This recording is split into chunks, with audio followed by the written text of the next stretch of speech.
안녕하세요. 저는 70을 바라보고 있는 60대 후반의 여성입니다. 아주머니들과 통성명을 하며 매일같이 말하는 나이인데 이렇게 인지를 하고 직접 글자로 적으니 새롭게 느껴지네요. 이제 저도 나이를 정말 많이 먹은 것 같습니다. 언제 이렇게 나이를 먹은 건지 정말 세상 빠르네요. 그만큼 세상이 좋아지기도 했고요. 보통 제 젊었을 적만 해도 라디오로 사람들의 사연을 아주 짧게 듣곤 했는데 이제는 제가 듣고 싶은 이야기를 선택해 골라 끊김없이 들을 수 있다는 것이 놀랍기만 하네요. 이 세상의 발전으로 인해 제 사연도 이토록 쉽게 여러분들께 들려드릴 수 있는 거겠죠. 제 사연은 제 아들네에 관한 이야기입니다만 제 자서전이기도 합니다. 이런 좋은 기회를 맞아 허심탄회하게 전부 다 말해보고 싶네요. 그럼 제가 살아온 이야기를 들려드리도록 하죠. 요즘 태어난 아이들은 대부분은 도시에서 태어났겠지만 저 때만 해도 시골에서 나고 자란 아이들이 많았습니다. 저 또한 그랬죠. 농사일을 하시던 부모님 밑에서 저는 이녀 중 막내로 태어났습니다. 언니는 겨우 저보다 1살 많았을 뿐이지만 어린 저에게는 엄마를 대신해 저를 돌봐주는 어른 같은 존재였죠. 그 따뜻한 가족들 품에서 저는 행복한 유년 시절을 보내고 있었어요. 그러다 같이 놀던 언니 오빠들에게 처음으로 도시 이야기를 듣게 되었죠. 말로만 들으면 그런 별천지가 없었습니다. 무서운 것들도 투성이라 했지만 그만큼 재미있고 신기한 것들이 상상도 할 수 없을 만큼 많다고 했어요. 그때는 TV가 귀할 때라 저희 동네에는 있지도 않았고 그러다 보니 누군가에게 전해들은 이야기가 와전되고 그 말을 믿었죠. 그날 이후로 막연하게 도시에 가고 싶다는 꿈이 생겼던 것 같아요. 그래서 매일 언니와 있을 때면 서로 가장되게 도시 이야기를 부풀리며 놀았죠. 농사일이 바쁘신 부모님께서 저희를 데려가 주실 리가 만무하니 저희가 직접 가보기로 했습니다. 정말 발칙한 생각이죠. 부모님 몰래 계획을 세운 우리는 무작정 도시로 향했어요.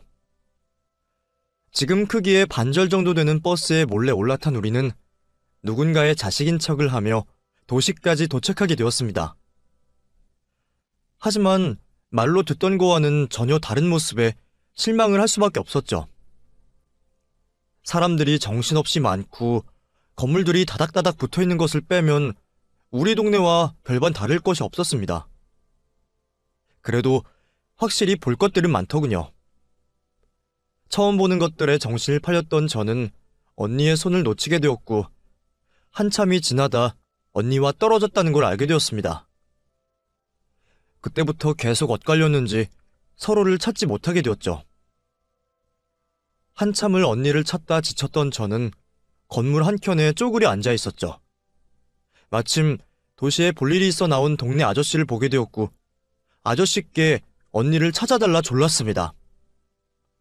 아저씨는 버스가 끊기기 전까지 저를 데리고 언니를 찾아다녔고 경찰서에 가셔서 신고도 해주셨어요. 그리고 부모님이 있는 집까지 데려다 주셨죠. 저는 돌아올 수 있었지만 아직 언니를 찾지 못했습니다. 부모님께서는 생업도 내려놓으시고 언니를 찾기 위해 도시를 왔다 갔다 하셨죠. 하지만 언니는 어디로 간 것인지 찾을 수가 없었고 결국 부모님도 포기를 하시고 집으로 돌아와 생업을 이어가셨어요. 그때는 남의 집 애를 다른 사람이 데려가 키우기도 하고 부모가 있던 아이도 거리에서 방황을 한다는 이유만으로 고아원을 갈 때라 부모님께서는 언니를 찾을 수 없다고 생각하셨나 봐요. 그렇다고 영영 볼 수 없을 거라고도 하시지 않았습니다. 언젠가는 살아서 볼 날이 있을 거라며 언니를 잊지 말고 찾으라 했어요. 이후 시간은 아무 일 없다는 듯 흘러갔고 부모님과 저도 평범한 일상을 보냈지만 제 마음속에는 무거운 돌덩이 하나가 올라가 있게 되었죠. 이후 성인이 되어서 일을 찾아 도시로 나온 저는 당연히 언니도 틈틈이 찾아다녔습니다.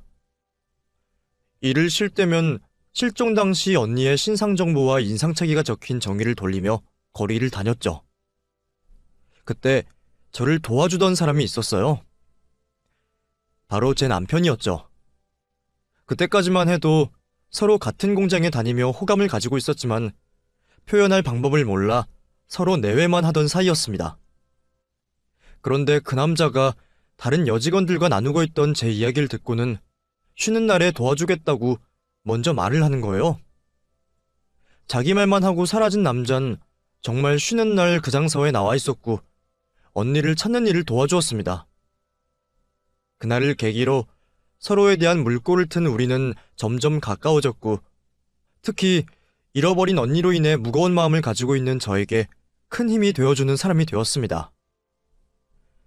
저와 연인이 된 이후에도 남자는 같이 연애할 시간을 줄여가며 언니를 찾는 일에 도움을 주고는 했어요. 책임감 있고 제 근심마저 나눠 가지려는 남자를 놓칠 수 없었고 우리는 조촐한 결혼식을 올리고 부부의 연을 맺게 됩니다. 그 당시 대부분의 부부들이 그렇듯 남의 집 단칸방살이로 신혼생활을 시작했던 우리는 아이를 많이 가지길 원했어요.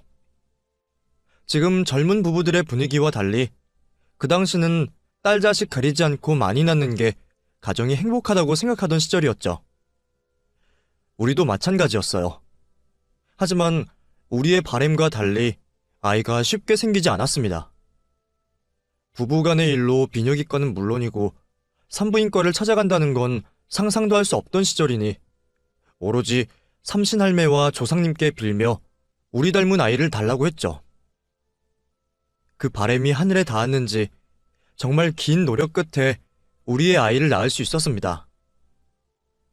워낙 임신하는 데 있어 마음고생을 많이 해서 그런지 우리는 아이 가지는데 더는 고생하지 말고 하나 있는 아이에게 온 정성을 들여 키우자고 했고 아들 동현이에게 온 정성을 쏟아가며 키웠죠. 중간에 형편이 어려워져 끼니를 줄이게 되더라도 아이에게만은 좋은 것을 먹이자고 했습니다. 우리는 물에 밥을 불려 먹어도 아이에게는 고기 반찬이 된 밥상을 차려줬죠. 남들은 유난이라고 했지만 그렇지 않았습니다. 아이가 우리의 바람대로 잘 자라주었거든요. 자식이 원하는 대로 자라주는 걸 보는 재미가 얼마나 있던지 우리는 힘든지도 모르고 아이에게 모든 지원을 해주기 위해 노력했습니다. 그 결과 아들은 명문대를 입학했죠. 짧은 가방끈이 항상 바깥 생활하는 데 있어 창피하고 불편함을 줬던 우리에게 정말 자랑스러운 아이였어요. 그런데 우리 집안 자랑이 되었던 아이가 대학을 가고 난 뒤로 조금씩 변하기 시작했습니다. 어울려 다니는 친구들의 부모님에 비해 우리가 한참 못났는지 부끄러워하더군요. 하숙을 하는 아들을 찾아가려 전화를 하면 항상 올라오지 말라는 투로 말을 했어요. 하숙비와 음식을 챙겨주러 가면 대학거리가 아닌 곳에서 만나곤 했죠. 그런 아들의 마음도 알 것도 같았습니다.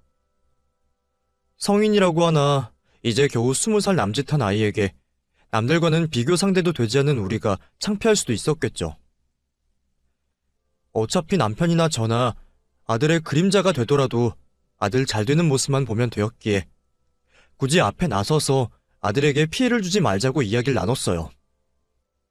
그날 이후 우리는 아들이 원하는 대로 행동했습니다. 괜히 제 마음이 애가 탄다고 해서 아이에게 바라는 것을 조르거나 찾아가지 않았죠. 못난 부모를 만나 백도 돈도 없었지만 그에 상관없이 승승장구하는 아들을 보면 우리가 하는 행동이 맞는 거라 생각했죠. 그렇게 좋은 직장, 차, 집까지 우리들 도움 없이 장만했던 아들은 결혼도 스스로 혼자서 알아서 했어요. 사업도 잘 되고 가정까지 꾸리니 저희가 따로 말할 것도 없었죠. 매번 선물도 내려보내니 주변에서는 효자를 뒀다며 저희를 부러워했습니다. 그런데 뭐가 그리 바쁜 건지 주말은 물론이고 명절에도 얼굴 한번 보기 힘들더군요. 물론 사업을 하고 있으니 당연히 정신없이 바쁘겠지만 그 큰일을 혼자서 하는 것도 아닐 텐데 명절에도 아예 얼굴을 못 보는 건 좀 섭섭하고 걱정이 되었습니다. 자식의 성공이 중요하다고 해도 그것보다 아들의 건강이 더 먼저니까요. 거기다 결혼 후에도 손주 소식이 들려오지 않으니 그 모든 게 무리한 사업 활동으로 인한 것이라 생각했죠. 그러다 아들에게 전화를 하게 되었는데 처음에는 쉬엄쉬엄 일하라고 시작한 이야기가 손주 얘기까지 이어지게 되었고 그 이야기가 나오자 아들은 저희에게 화를 냈습니다. 바쁘니? 다음 주 아버지 생신에도 잠깐 얼굴만 비치고 간다며. 너 너무 바쁘게 사는 거 아니야? 물론 일도 좋겠지만 사람이 너무 앞만 바라보고 가다가는 내 몸 망가진 것도 몰라요. 기계도 쉼없이 달리기만 하면 망가지는데 사람이라도 안 그러겠어? 좀 쉬면서 해라. 여유가 없는 것도 아니잖니. 제가 알아서 하고 있어요. 몸 관리도 하고 있고요. 그게 쉬는 게 아니라니까. 정 쉬는 게 그러면 내가 보약이라도 한 첩 지어줄까? 안 그래도 네 아빠 보약 지으러 가는 한의원이 있는데 네 것도 같이 지으면 되잖니. 그리고 거기가 아이 가지는데 도움되는 약도 잘한다고 하던데 네가 바쁘면 정연이만 내려보내서 아이 생기는데 좋은 약도 한 첩 짓자. 일 때문에 나가는 게 있으면 약이나 음식으로라도 보충해줘야지. 어머니, 제가 아이 얘기하지 말라고 했죠. 또 왜 애타령을 하세요? 어? 미안하다. 내가 깜빡했어. 난 네 몸 걱정한다는 게 또 어쩌다 그 얘기로 빠졌네. 미안하다. 그딴 약 가지고 애가 생길 것 같아요? 제가 왜 애가 안 생기는지 알려드릴까요? 병원에 갔더니 제가 선천적으로 불임이에요. 누구 때문일 것 같아요? 두 분도 불임이시지 않아요? 왜 물려줘도 그런 걸 물려주시냐고요. 솔직히 제가 여기까지 올라오는데 아버지 어머니께서 해주신 게 뭐가 있어요? 제가 알아서 이 자리까지 올라온 거 아니에요. 그런 자식 덕에 선물도 좋은 것 받고 남들 부러움도 받으면 좀 가만히 계셔주세요. 제가 대학생 때부터 항상 바래왔던 거잖아요. 안 그래도 애 문제 가지고 정연이랑 싸웠는데 왜 또 애 얘기를 꺼내세요? 이제 제가 앞으로 연락드릴 때까지는 저나 정연이에게 먼저 연락하지 마세요. 그럼 이만 끊을게요. 화가 나기보단 충격으로 다가왔습니다. 아들이 불임이라니 아들 말처럼 모두 우리 탓인 것만 같았죠. 안 그래도 힘든 아들을 자극한 것 같아 미안했어요. 그날 이후 아들이 저희에게 하는 연락이 줄어들며 부모 자식 간 사이가 소원해지기 시작했죠. 아들 소식이 매일 궁금했지만 주변 사람들이 잘 되고 있다는 소식에 대신 안도하며 살았어요. 그러면서 나이 들어 자식에게 기대는 부모가 되어선 안 되겠다는 생각으로 일을 손에서 놓지 않으며 살아가고 있었죠. 그래도 우리 부부에게 서로가 있어서 다행이었어요. 아들의 일로 힘들 때면 서로가 서로를 위로해주며 버티고 살 수 있었거든요. 그렇게 흘러가는 시간 속에 아들과는 화해를 하지 못한 채 있었죠. 그러다 남편이 사고로 세상을 떠나게 되었습니다. 자동차 사고였어요. 병원에 일찍 도착하여 살 줄 알았는데 점점 의식이 흐려지던 남편이 결국에는 세상을 떠나게 되었죠. 자신의 삶이 얼마 남지 않았음을 알았는지 남편은 의식이 있을 때 저에게 남은 인생 마음껏 즐기다 오라는 유언을 남겼습니다. 그땐 그 말이 유언이 될지도 모르고 빨리 말을 끊었는데 이렇게 될 줄 알았다면 나에게 해줄 말을 좀 더 들어볼 걸 그랬어요. 지금까지도 그 순간이 후회로 남네요.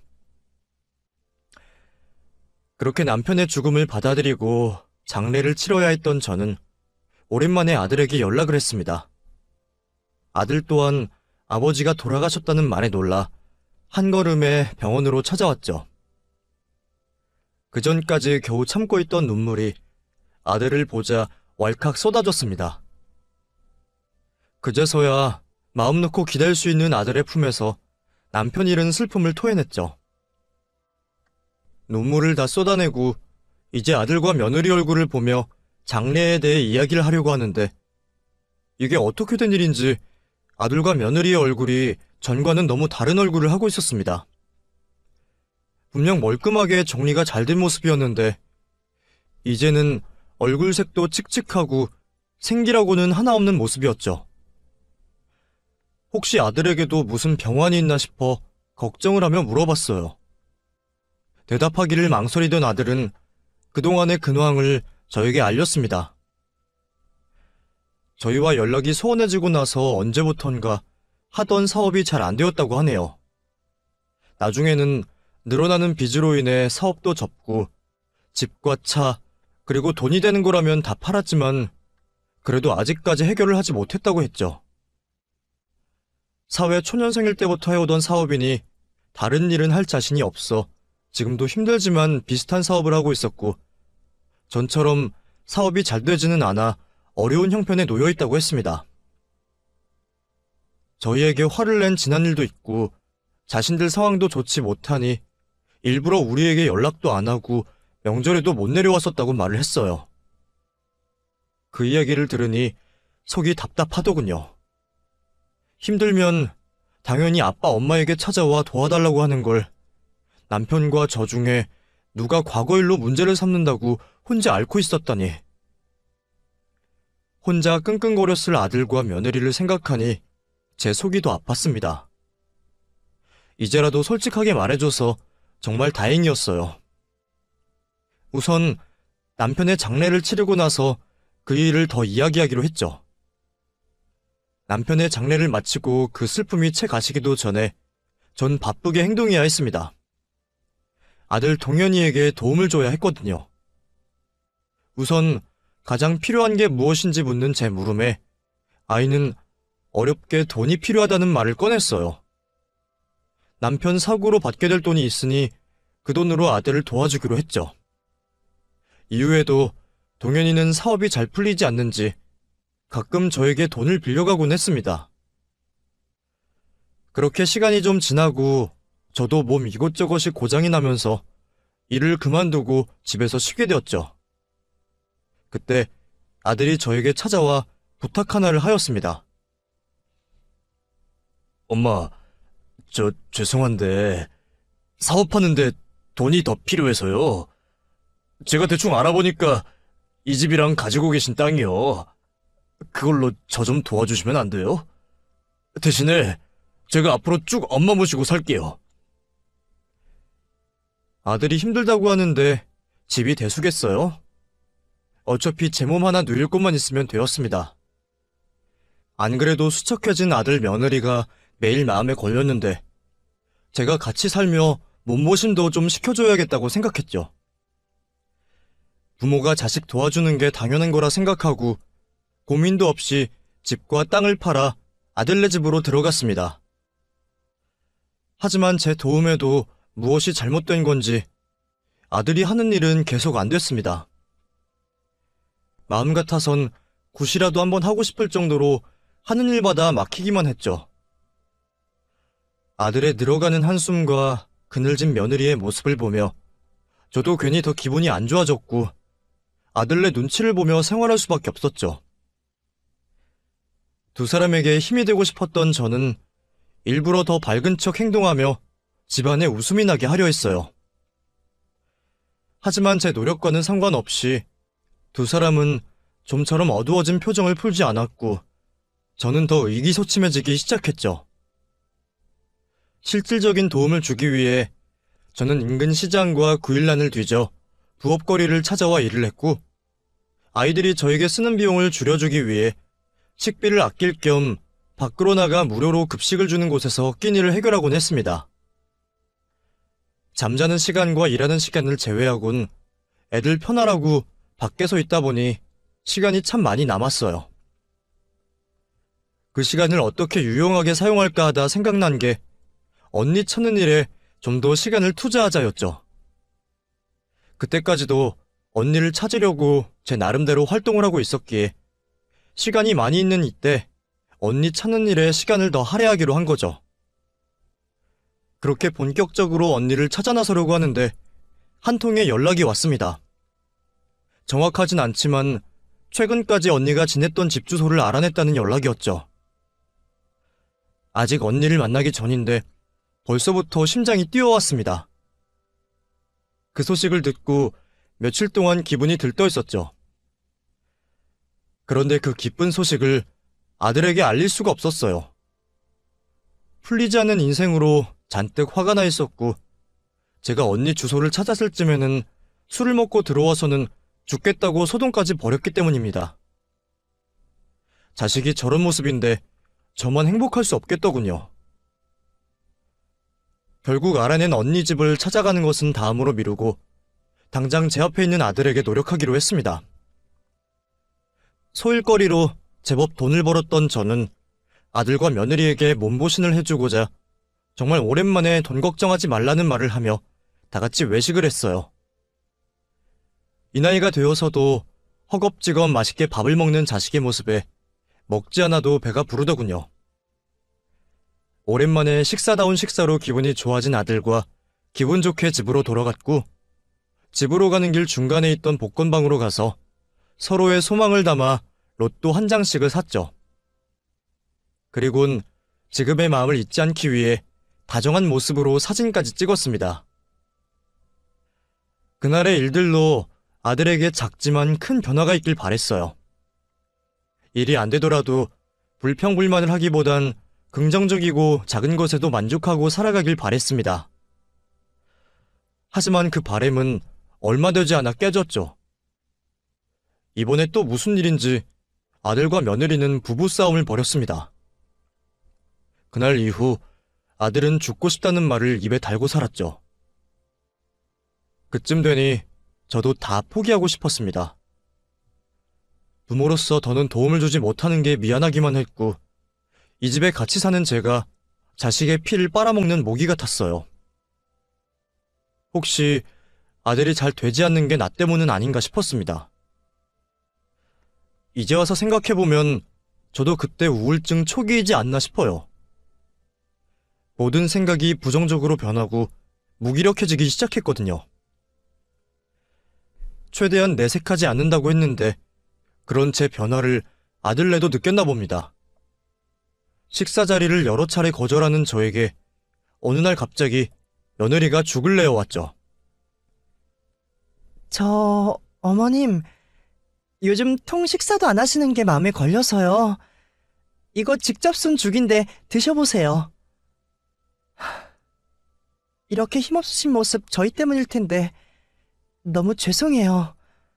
저희가 정신 차리고 잘해야 하는데 사는 게 왜 이렇게 힘든 건지 쉽지가 않네요. 아니다. 힘든 건 너희들인데 내가 표를 내서 미안하구나. 이 죽 고맙게 먹으마. 저희도 마음가짐 바꾸고 살아보려고요. 이렇게 해서 안 되나 저렇게 해서 안 되나 다 똑같다면 굳이 길지도 않은 삶 서로에게 상처 주면서 힘들게 살 필요가 없을 것 같아서요. 그 사람이나 저나 여한이 남지 않게 해보려고요. 그리고 지금까지도 어머님께 감사했는데 앞으로도 좀 더 부탁드릴게요. 저희 살아가는데 앞으로도 어머님 도움이 많이 필요할 것 같아요. 당연하지. 내 새끼 잘 되면 내가 좋은 건데. 나도 오늘 이 시간 이후로 오늘 같은 모습 보이지 않겠다고 약속하마. 너도 꺼내기 쉽지 않은 말일 텐데 먼저 해줘서 고맙다. 이 집을 들어오고 처음 듣는 희망찬 며느리의 말에 저도 오랜만에 마음이 편해졌습니다. 항상 잔뜩 긴장을 하고 자던 저였는데 정말 오랜만에 눈이 저절로 감겨지며 마음 편히 잘 수 있었죠. 잠을 들면서도 앞으로의 날들은 이전과 많이 다르겠구나 생각했고 얼른 내일이 오기를 바라며 깊은 잠을 들었습니다. 그렇게 오랜만에 단잠에 빠져있다 어딘가 모르게 몸도 불편하고 느껴지는 분위기도 달라 잠에서 깼습니다. 겨우 눈을 떠서 주위를 둘러보는데 어릴 적에나 보았던 집에 제가 누워있는 겁니다. 그것도 사람이 살지 않은 지 꽤나 되어 보이는 곳에서 말이죠. 아직도 꿈을 꾸고 있나 싶어서 제 볼을 꼬집어 봤습니다. 그런데 꿈이 아니더군요. 현실이었어요. 난 단잠을 잤을 뿐인데 꿈보다 더 꿈 같은 일이 현실에서 벌어지고 있었죠. 도대체 어떻게 된 일인가 싶어 자리에서 일어나 밖을 확인해 보려고 했어요. 그때 제 옆에 있던 편지지 한 장이 보였습니다. 그곳에 아들과 며느리가 적어놓은 편지가 있었어요. 그리고 왜 나를 이곳으로 데려왔는지도 적혀 있었죠. 자신들을 용서해달라는 글귀로 시작하는 그 편지는 계속된 사업 실패로 자신들 형편이 정말 벼랑 끝에 몰려있고 더 이상 저를 제대로 모실 수 없는 힘든 상황이라고 적혀 있었습니다.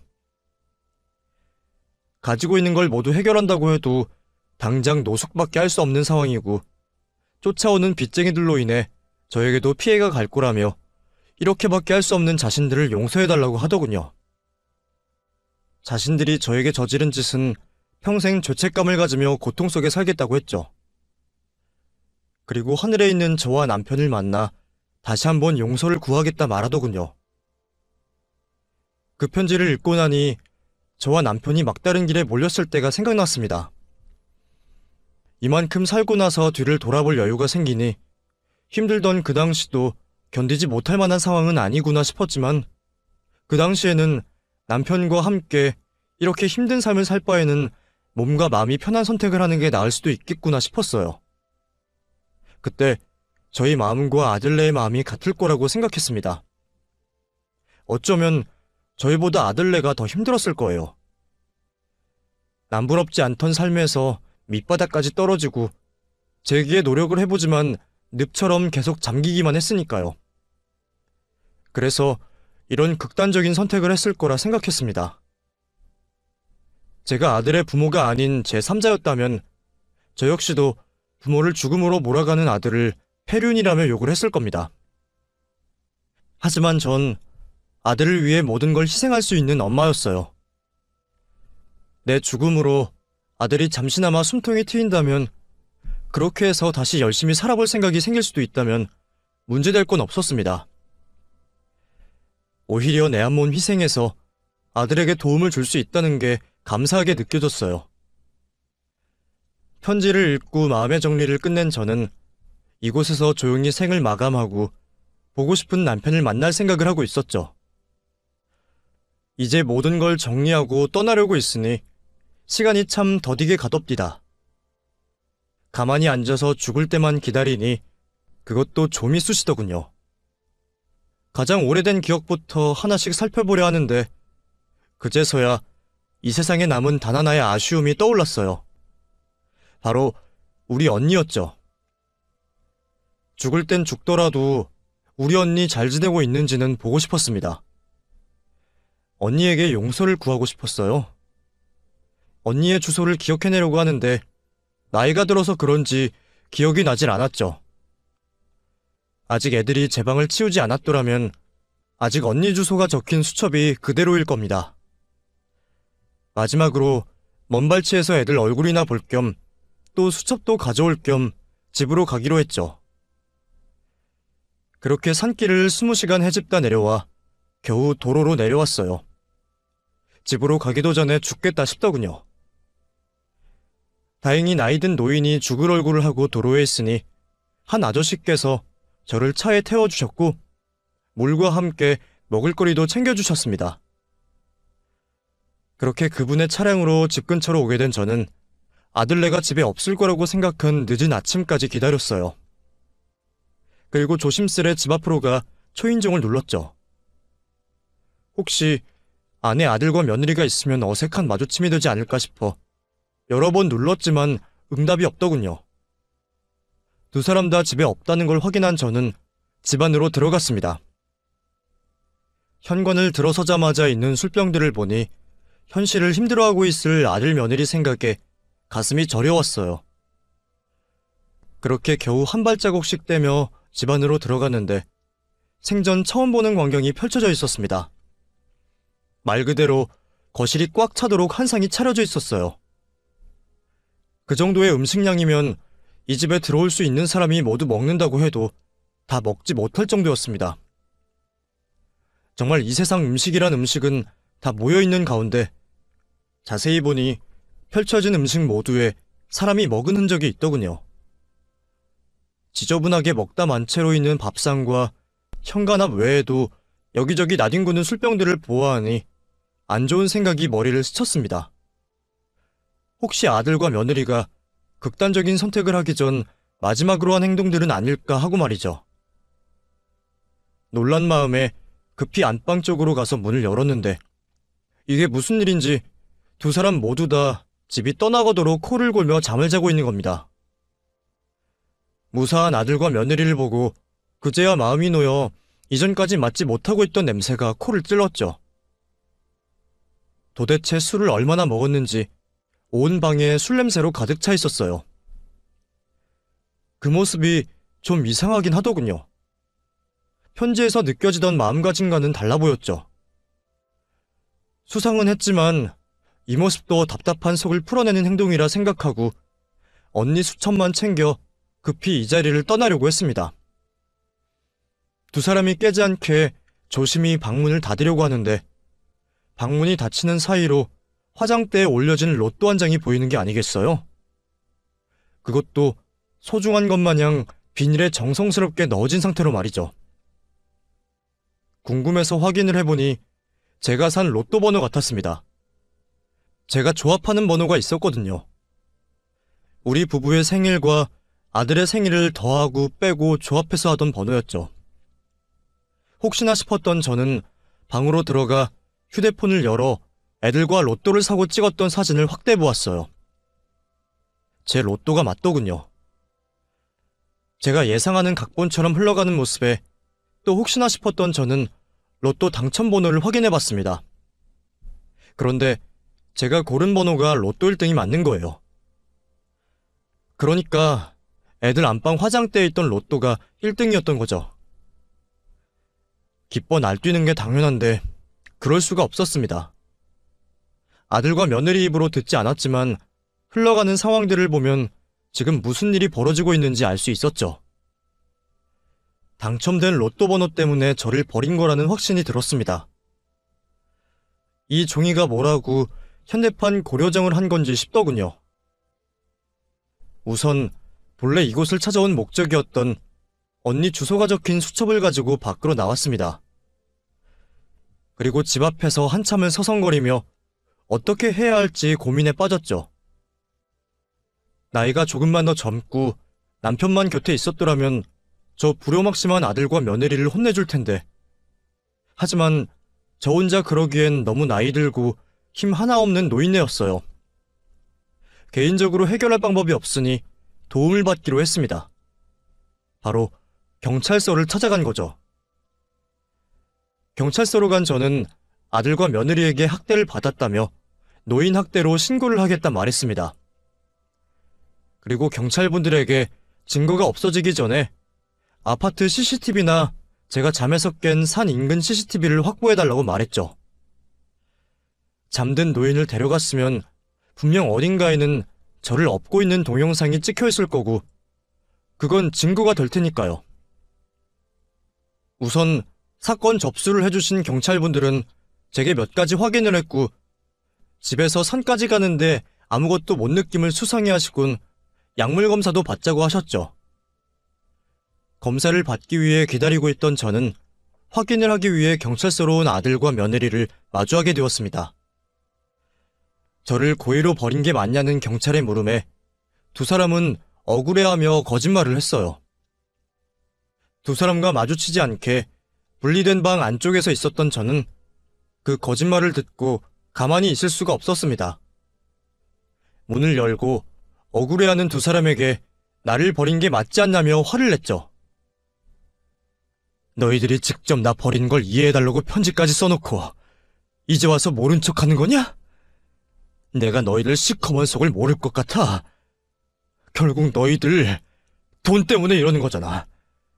돈 욕심에 나 버리고 거짓말한 거잖아. 무슨 말씀이세요? 여기서 돈 얘기가 왜 나와요? 경찰 선생님, 저것 좀 보세요. 저희 어머니가 오락가락 하신다니까요. 방금 전 말하신 것도 하도 어머니께서 산에 데려다 달라고 하시길래 잠시 두고 온 거예요. 앞으로 저희가 이런 혼선 없게 어머니 관리 잘하겠습니다.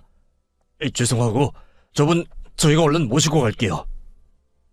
뭐? 오락가라? 너 어떻게 엄마한테 그런 얘기 할 수 있니? 내가 사립 하나도 못할 것 같아? 돈 때문인 거 모를 것 같냐고. 너희 나 치웠다고 축하했던 집안 꼴도 다 봤어. 결국 그 로또 때문에 이러는 거 아니야.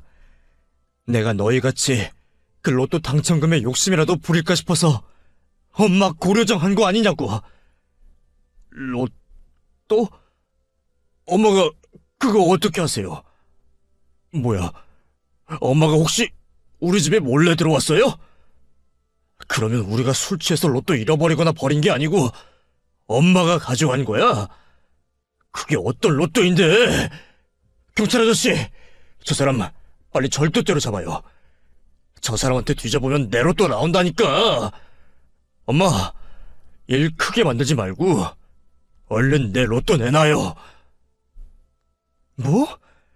그게 왜 네 로또야? 내 손으로 사고 내가 고른 번호로 산 로또인데. 엄마는 너희가 나 버렸을 때도 수긍하려고 했어. 오죽 힘들면 이런 선택을 했을까 하고. 내가 죽는 게 애들에게 부담을 조금이라도 줄여준다면 그걸로 내 몫은 끝까지 다하는 거라고 생각했다고. 근데 그 이유가 삶이 감당이 안 되는 게 아니고 겨우 이것 때문이었어. 엄마 로또 당첨됐다고 하면 그 돈으로 세계 여행이라도 하고 어디다 몇 억씩 쓸 것 같아서 그랬냐고. 내가 돈 있으면 뭐해?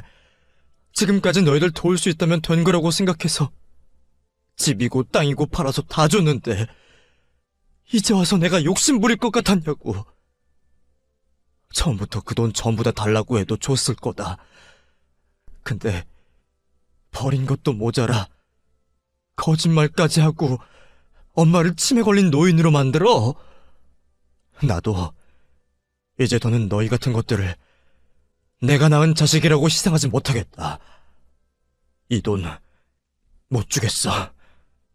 법대로 하던가 아니면 내가 이 종이 찢어버리든가 해서 우리 사이 아주 확실히 하자.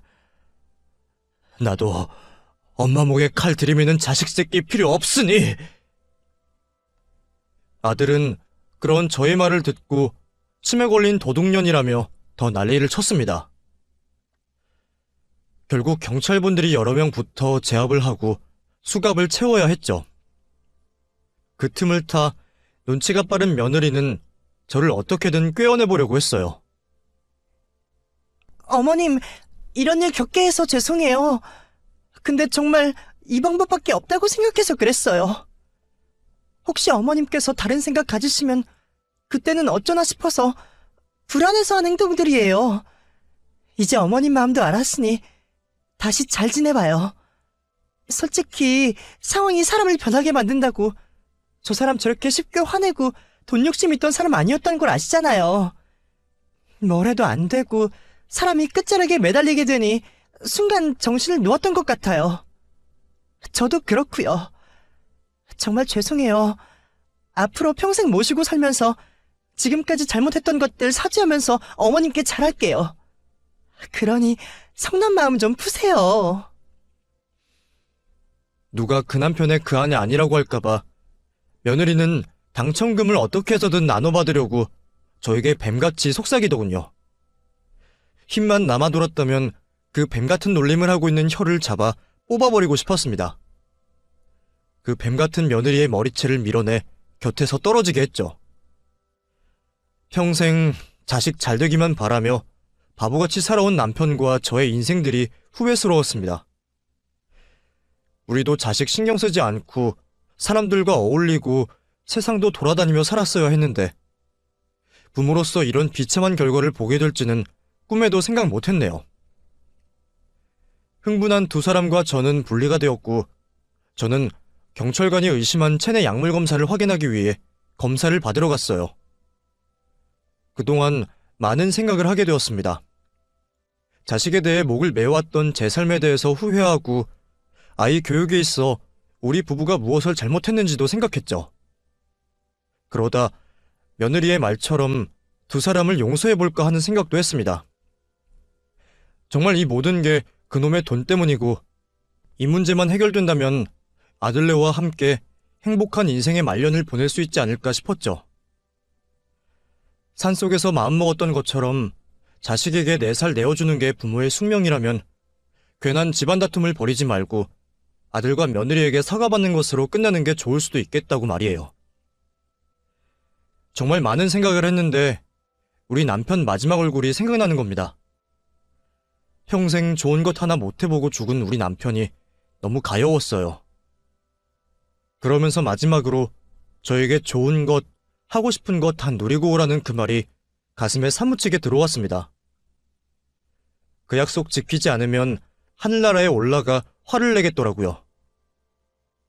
모든 것을 내줄 만큼 자식을 사랑했던 남편이었지만 그보다 더 저를 사랑했던 남편이었습니다. 자식에게 저런 대접 받는 제가 또다시 바보짓을 하면 남편이 제 탓할 거라고 생각했죠. 마음을 굳게 먹었어요. 천륜이라고 하고 내 배 아파 낳은 아들이라 하지만 그 자식이 페루나라면 끊어야 했습니다. 저는 두 사람을 용서하지 않고 형사고소하게 되었죠. 그러는 사이 저는 어렸을 때 헤어졌던 언니를 찾아갔습니다. 모든 일이 해결되고 찾아갈까 싶었지만 이미 너무 많은 시간이 지나 더는 안 될 것 같더군요. 평생을 고대했던 일인 만큼 발걸음 하나 떼기가 어려웠습니다. 별별 걱정이 다 들더군요. 이미 그 자리에 언니가 없으면 어쩌나, 나를 찾아다니다 고아가 된 이유를 원망하면 어쩌나 싶었죠. 정말 가다 돌아서다를 여러 번 반복하다 큰 결심을 하고 집 초인종을 눌렀습니다. 나이든 여성분의 목소리가 들려왔고 그것만으론 내 언니라는 걸 알 수가 없었죠. 뭐라 말을 해야 할지 우물쭈물대던 저는 당황을 하여 다른 설명도 없이 제 이름을 먼저 말하게 되었어요.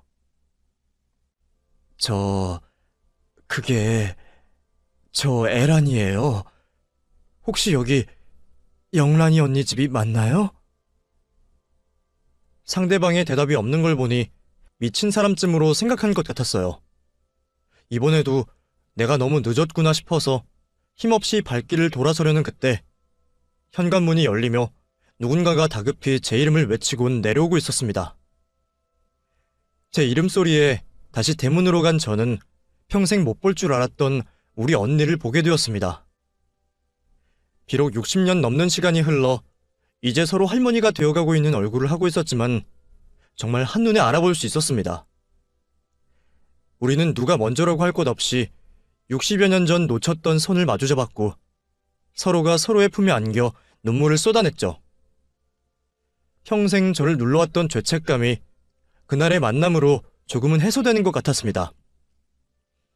우리는 한참 동안 서로를 다시 만난 것을 믿지 못한 듯이 여러 번 확인을 하다 언니 집안으로 들어가 서로의 이야기를 하게 되었어요.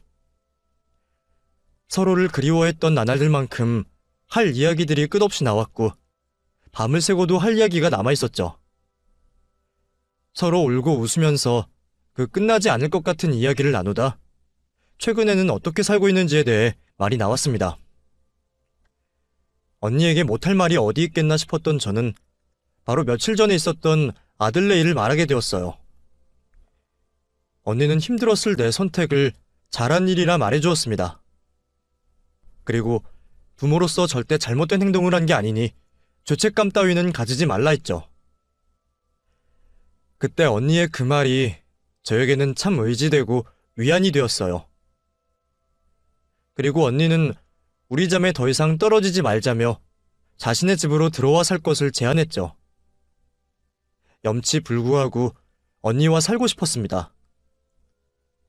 이제 언니와 제가 남은 평생을 같이 살아도 떨어진 날들이 길었기에 한시라도 헤어지기 싫었거든요. 그렇게 언니와 한 집에서 생활하게 되었죠. 그 이후 아들과 며느리는 노인복지법과 함께 의료법 위반으로 처벌을 받게 되었습니다. 두 사람 모두 상해를 제외한 유기, 경제적 학대가 인정이 되어 징역이 선고되었고, 며느리는 제게 준 죽에 자신이 처방받은 수면제를 넣었다는 이유로 의료법 위반에도 걸려 징역살이가 늘어났죠. 그리고 두 사람이 문제 삼은 로또에 대한 주인이 누구인가는 아주 싱겁게 결말이 났습니다. 제 휴대폰 속에 있던 로또를 사고 찍은 사진과 함께 로또방 CCTV, 아들과 며느리의 문자 내역으로 당연히 제 것으로 판명났죠. 로또를 받자마자 언니와 함께 당첨금을 수령하고 왔어요. 이제 이 돈만큼은 아끼지 않고 저와 언니, 그리고 저를 가족으로 받아준 조카들과 행복할 수 있게 사용해야죠. 이제 새로운 출발을 하는 저에게 이곳 여러분들께서 많은 응원해주시면 좋겠네요. 글을 읽어주셔서 감사하고 여러분들도 항상 건강하시고 행복하시길 진심으로 바라겠습니다. 감사합니다.